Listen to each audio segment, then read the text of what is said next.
3. Silêncio ensurdecedor. A necessidade de nos preencher com uma coisa ou outra o tempo inteiro é uma doença coletiva para os seres humanos de nossa era. O mercado está sempre pronto a nos vender todo tipo de produtos para preencher o vazio de nossa vida. Os publicitários não param de nos assustar com o discurso de que devemos abandonar nosso estilo de vida patético e adquirir esse ou aquele item. Grande parte do que consumimos, contudo, sejam alimentos comestíveis ou impressões sensoriais, está carregada de toxinas. Assim como podemos nos sentir piores após comermos um pacote inteiro de batata frita, naturalmente nos sentimos piores após termos passado muitas horas visitando as redes sociais ou jogando videogame. Consumindo dessa maneira em um esforço para bloquear ou encobrir sentimentos desagradáveis, simplesmente terminamos nos sentindo ainda mais solitários, raivosos e desesperados. Devemos parar de consumir alimentos sensoriais como uma reação à necessidade compulsiva de evitar a nós mesmos. Mas isso não significa que deveríamos nos forçar a parar de utilizar nossos telefones ou a internet de uma vez por todas. Assim como precisamos de alimentos comestíveis, também precisamos de alimentos sensoriais. No entanto, podemos ser muito mais conscientes e inteligentes ao escolher o tipo de alimento sensorial que ingerimos e, sobretudo, devemos saber por que escolhemos consumi-los em determinado momento. Muitas pessoas checam seus e-mails várias vezes ao dia, procurando algo novo, embora na maior parte das vezes não encontrem nada. A única maneira segura de nos oferecermos algo realmente novo, uma sensação de frescor, de estarmos felizes, tranquilos, é abrindo espaço em nosso interior à prática da mindfulness ou atenção plena, deixando para lá. Muitos mestres Zen disseram que não pensar é a chave para a meditação com mindfulness. Meditar não significa sentar-se quieto e pensar. Quando o pensamento toma a dianteira, perdemos contato com o nosso corpo e com nossa consciência maior. Nós humanos costumamos nos prender exageradamente aos nossos pensamentos, ideias e emoções. Acreditamos que essas coisas são reais e que as deixar para trás seria como abrir mão da própria identidade.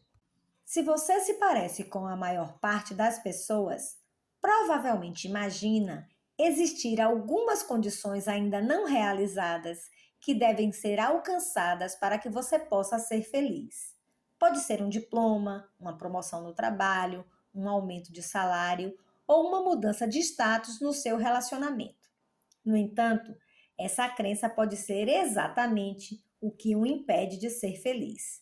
Para se livrar de tudo isso e abrir espaço para que a verdadeira felicidade se manifeste, em primeiro lugar, você deve encarar a verdade de que esse ideal o faz sofrer.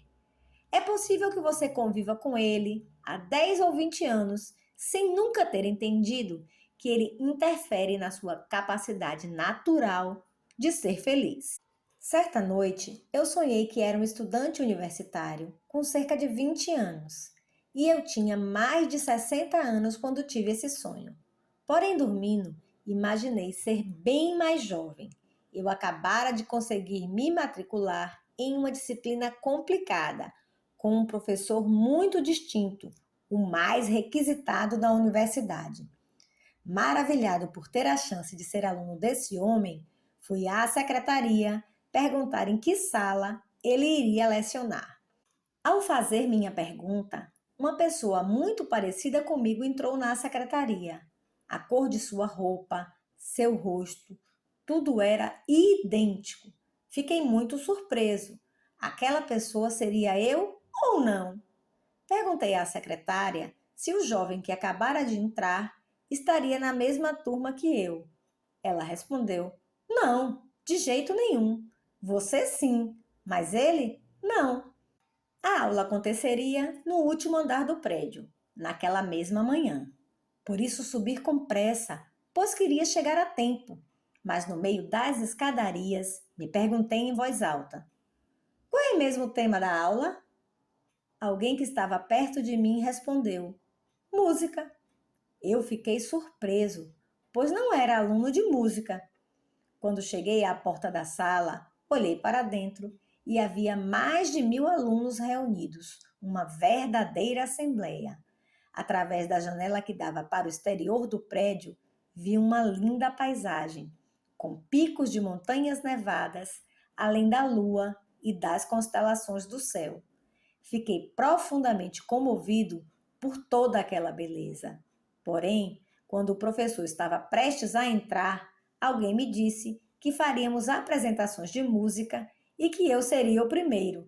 Fiquei completamente perdido. Eu não sabia nada sobre música. Procurei nos meus bolsos, pois queria encontrar algo que pudesse me ajudar, e senti o toque de algo metálico. Peguei o objeto. Era um pequeno sino e disse a mim mesmo: isso é música, é um instrumento musical. Eu posso me apresentar com este sino. Sim, eu posso. Já estava pronto, mas quando alguém anunciou que o professor entraria, acordei. E foi uma pena. Se o sonho tivesse seguido em frente por mais 2 ou 3 minutos, eu o teria visto e conheceria o extraordinário professor que todos adoravam. Após ter despertado, tentei me lembrar dos detalhes do sonho e entender seu significado, chegando à conclusão de que o jovem da secretaria também era eu, mas talvez continuasse preso a certos pontos de vista e por isso não fosse livre o suficiente para ser aceito naquela aula. Ele poderia ser um antigo aspecto da minha personalidade que deixei para trás ao ganhar um insight que me ajudou a vencer o apego a certas crenças.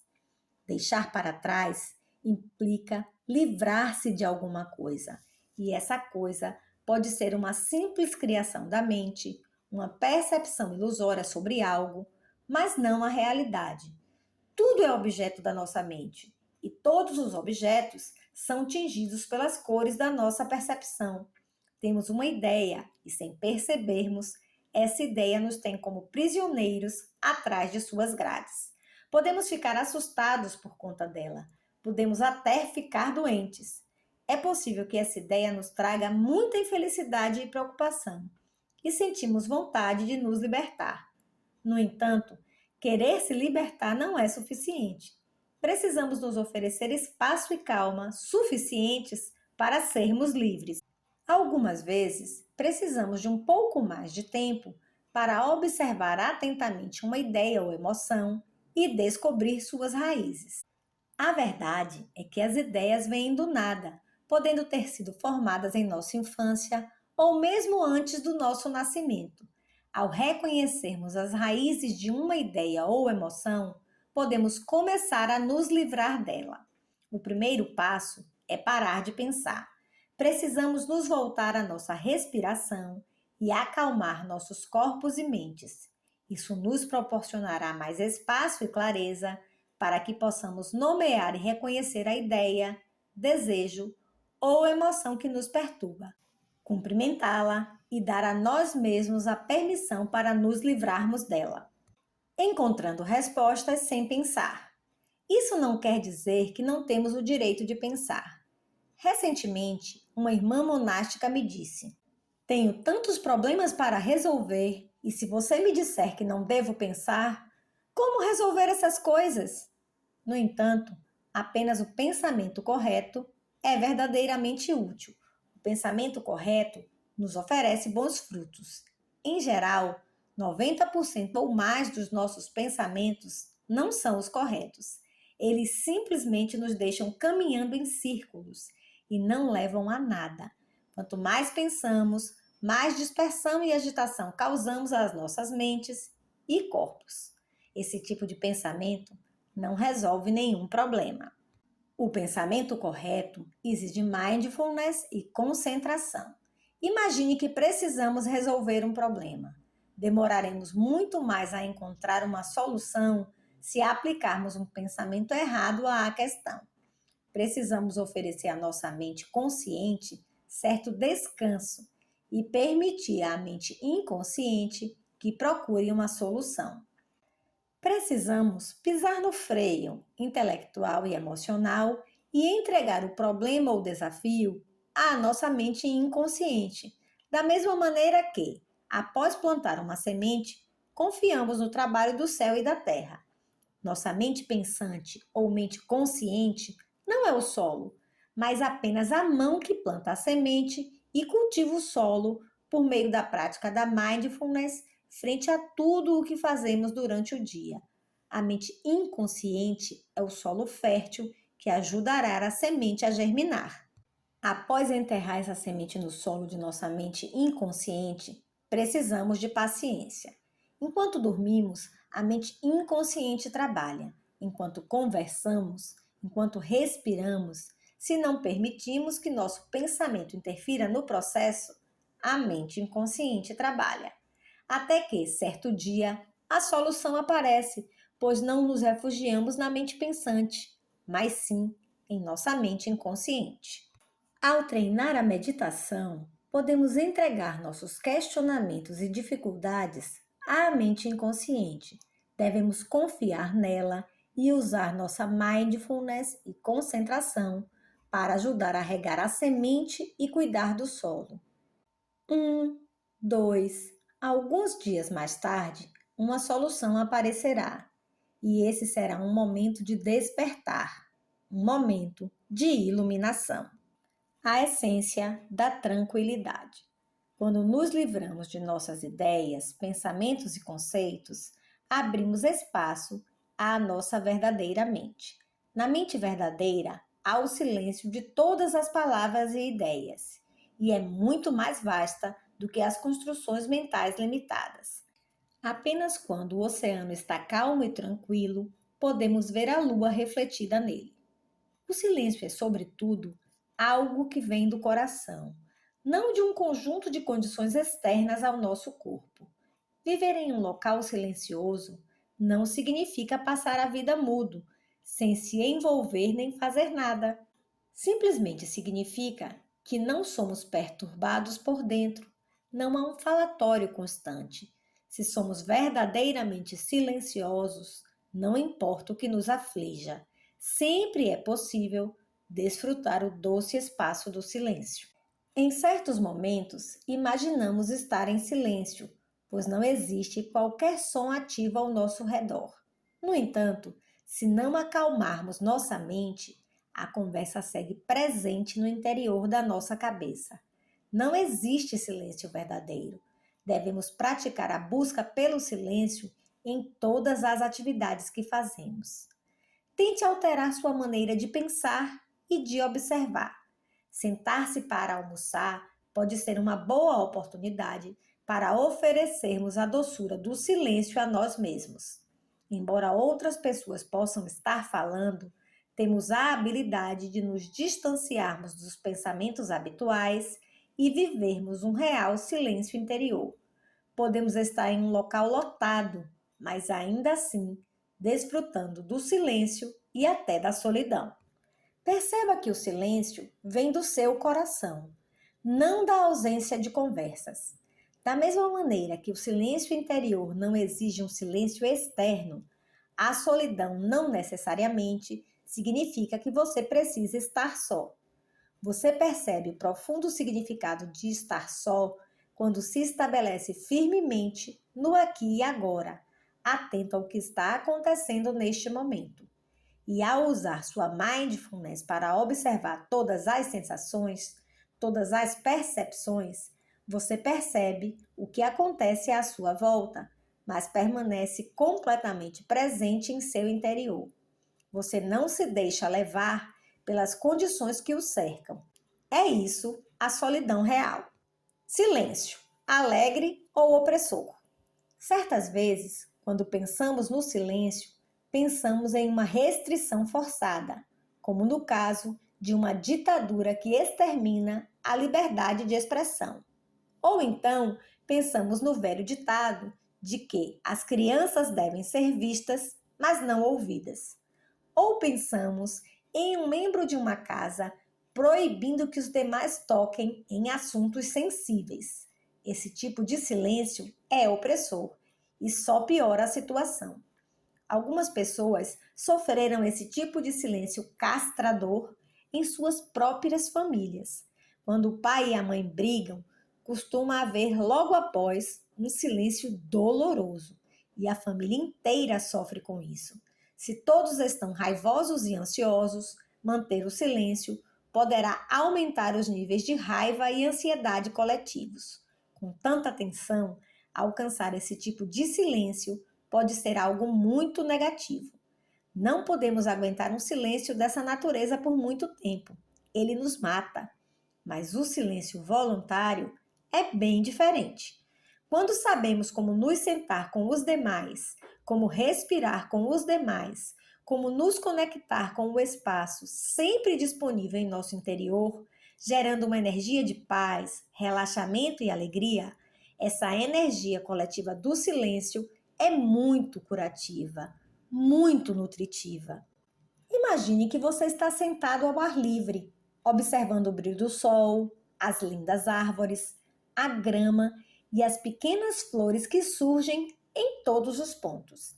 Se você relaxar sobre a grama e respirar calmamente, poderá ouvir o som dos pássaros e a música do vento brincando entre as árvores. Mesmo em uma cidade, você poderá ouvir o som dos pássaros e do vento. Se você souber como acalmar seus pensamentos agitados, não precisará se voltar a um consumo irracional na tentativa fútil de escapar de sentimentos desconfortáveis. Você poderá simplesmente ouvir um som, mas ouvi-lo profundamente e desfrutar esse som. Dessa forma, haverá paz e alegria no que você ouvir, e seu silêncio será um silêncio poderoso. Esse tipo de silêncio é dinâmico e construtivo. Não é do tipo que nos reprime. No budismo, nós o chamamos de silêncio retumbante.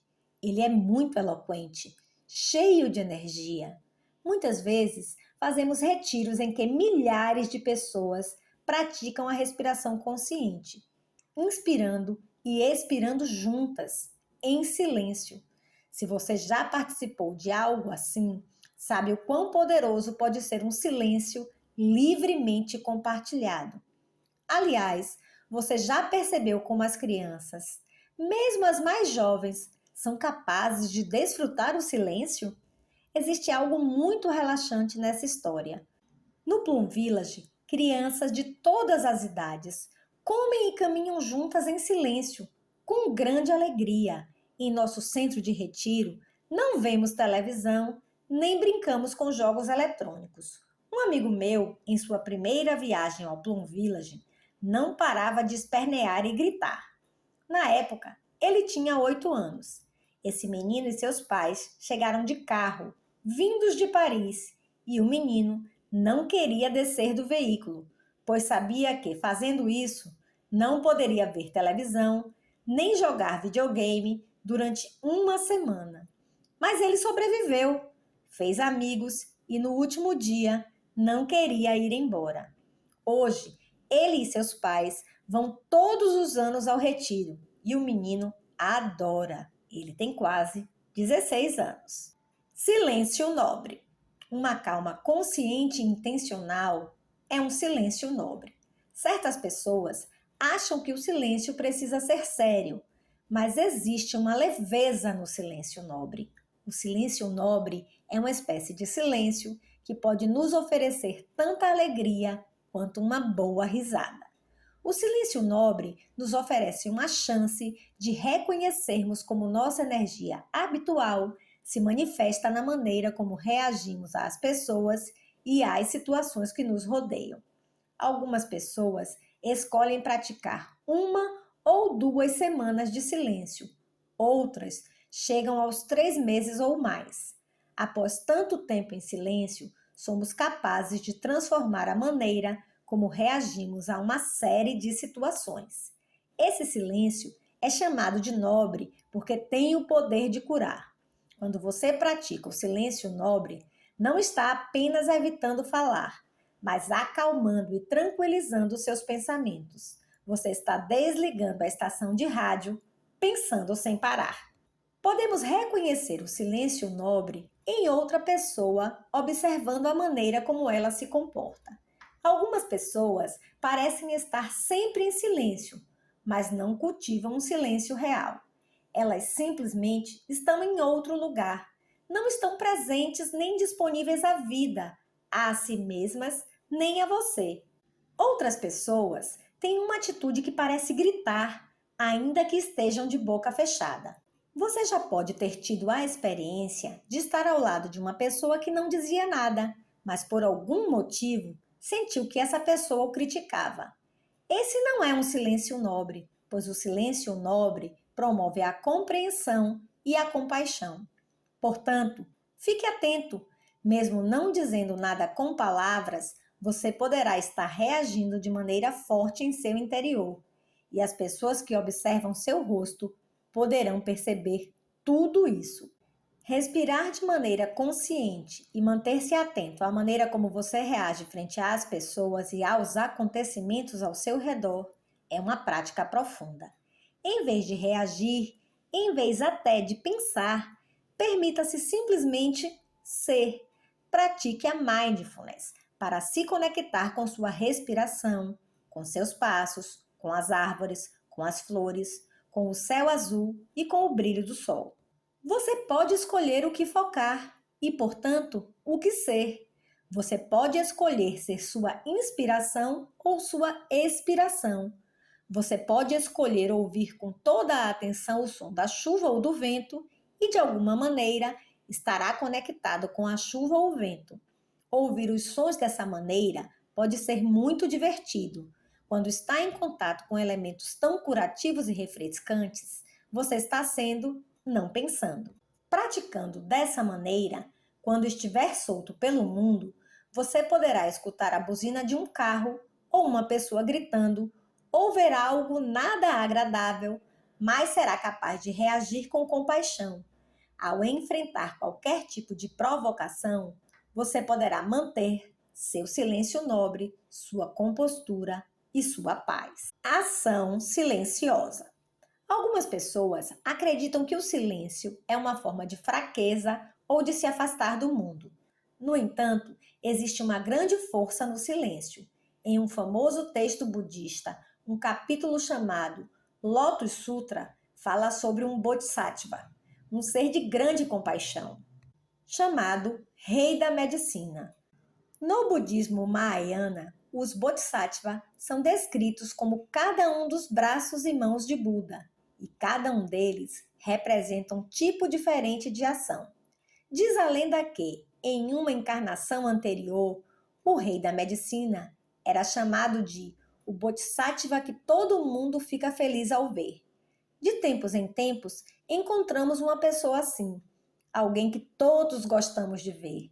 Seja criança ou adulto, a sua presença é tão maravilhosa, refrescante e agradável que todos ficam felizes ao encontrá-la. O Bodhisattva Rei da Medicina praticava a devoção e o amor. Quer dizer que nós devemos amar para alcançarmos o êxito em nossa prática de iluminação? A resposta é sim.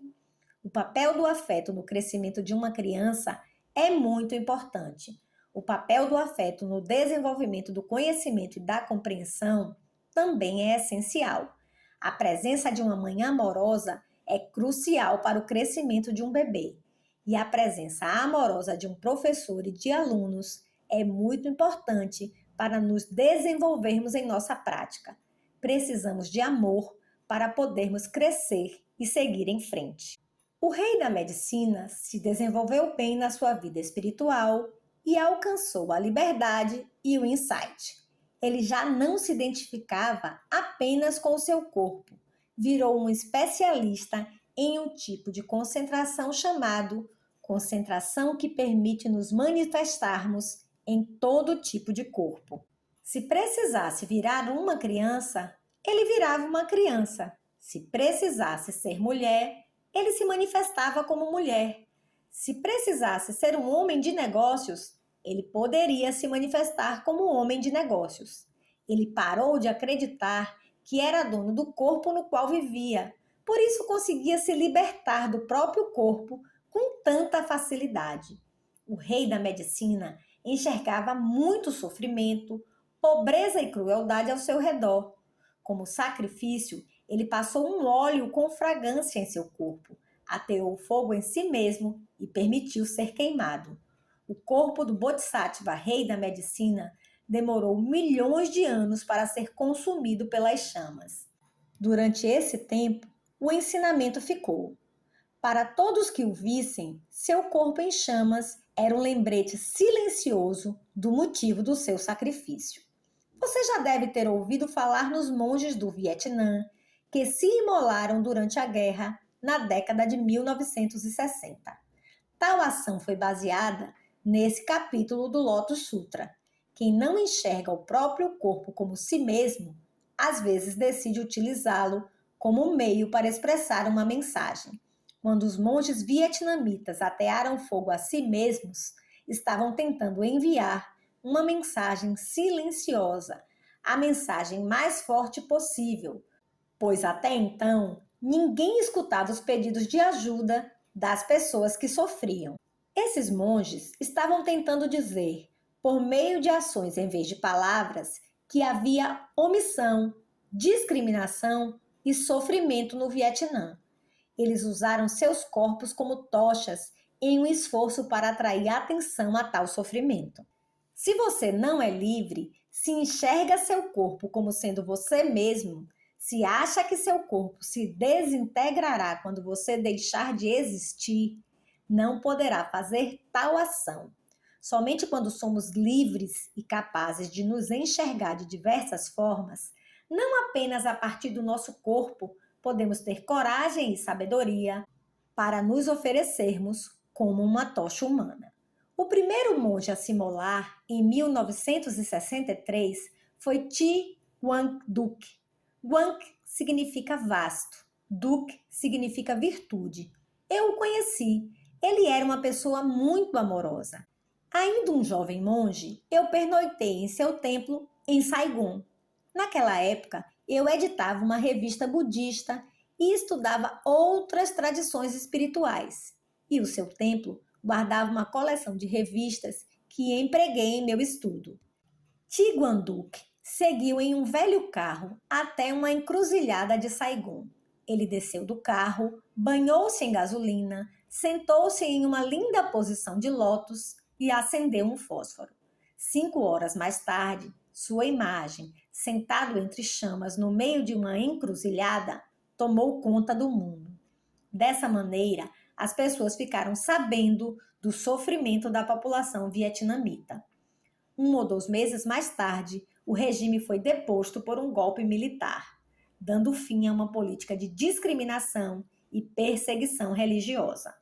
Eu estava em Nova York, na Universidade Columbia, ministrando um curso sobre psicologia budista quando soube da morte de Thi Quang Duc pelo The New York Times. Muita gente se perguntou: isso não foi uma violação do mandamento de que não devemos matar? Eu enviei uma carta ao Dr. Martin Luther King Jr., dizendo-lhe que não se tratava propriamente de um suicídio. Quando cometemos suicídio, estamos em desespero, não queremos continuar vivendo.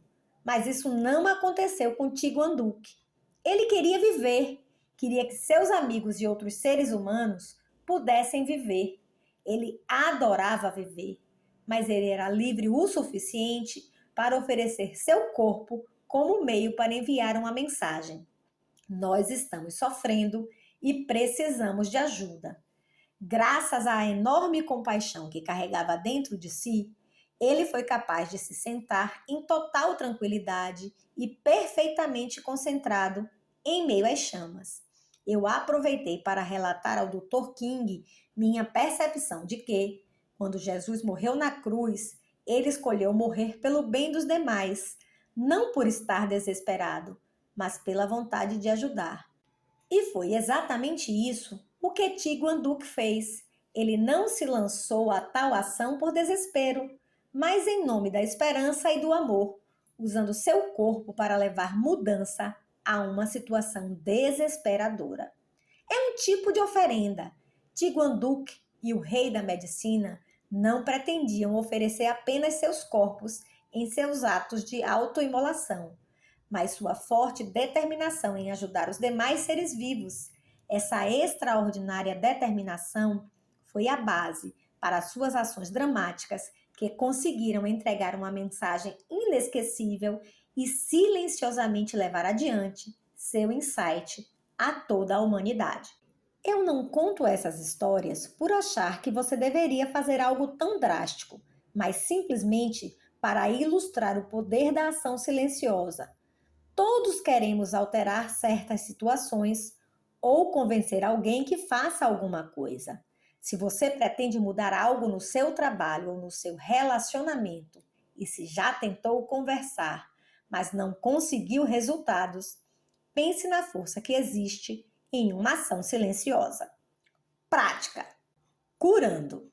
Com uma vida cotidiana repleta de correria, barulho e confusão, é fácil nos esquecermos de manter a atenção aos elementos benéficos e curativos que nos cercam, como o ar fresco, o sol e as árvores. O seguinte exercício pode ser praticado em qualquer lugar, em qualquer momento do dia. Tudo de que você precisa é estar em algum lugar onde possa respirar confortavelmente, relaxar e sorrir. Um leve sorriso relaxa todos os músculos do seu rosto e acalma mente e corpo. Portanto, não fique apenas dizendo sorria, mas realmente sorria. Se quiser, crie seus próprios versos nutritivos. Você poderá se renovar ao entrar em contato com os elementos curativos que existem à sua volta. Também poderá recuperar imagens animadoras de sua mente inconsciente para nutrir-se delas. Quando estiver no meio de uma cidade agitada, por exemplo, lembre-se do que é estar em meio às montanhas ou à beira do mar. Inspirando, presto atenção ao ar. Expirando, desfruto do ar que respiro. Presto atenção ao ar, sinto alegria. Inspirando, presto atenção ao sol. Expirando, sorrio para o sol. Presto atenção ao sol, sorrio. Inspirando, presto atenção às árvores. Expirando, sorrio para as árvores. Presto atenção às árvores, sorrio. Inspirando, presto atenção às crianças. Expirando, sorrio para as crianças. Presto atenção às crianças, sorrio. Inspirando, presto atenção ao ar puro do campo. Expirando, sorrio para o ar puro do campo. Presto atenção ao ar puro do campo, sorrio. Quando comemos em geral, estamos com pressa. Às vezes, nem nos sentamos para comer. Se isso acontece com você, dê-se ao luxo de comer com consciência, como deveria fazer um ser humano, não um robô que vive a toda velocidade. Antes de comer, reserve alguns minutos para se sentar, para sentir seu peso apoiado na cadeira ou no chão, acalmar seus pensamentos e contemplar a comida. Pense em sua origem, a terra, o sol, a chuva, o trabalho e uma série de outras condições se reuniram para que você pudesse receber seus alimentos. Perceba sua sorte ao ter comida, enquanto tanta gente passa fome. Quando você se senta para desfrutar uma refeição com outras pessoas, reserve sua atenção à comida e às pessoas ao seu redor. Eis uma ótima oportunidade para gerar uma verdadeira comunhão. Inspirando, estou atento à comida no meu prato. Expirando, fico feliz por ter o que comer. Atento à comida, me sinto grato. Inspirando, estou atento aos campos de cultivo. Expirando, sorrio para os campos de cultivo. Atento aos campos de cultivo, sorrio. Inspirando, estou atento às várias condições que trouxeram a comida ao meu prato. Expirando, eu me sinto grato. Atento às condições, me sinto grato. Inspirando, estou atento às pessoas que comem ao meu lado. Expirando, fico grato por sua presença. Comem ao meu lado, me sinto grato.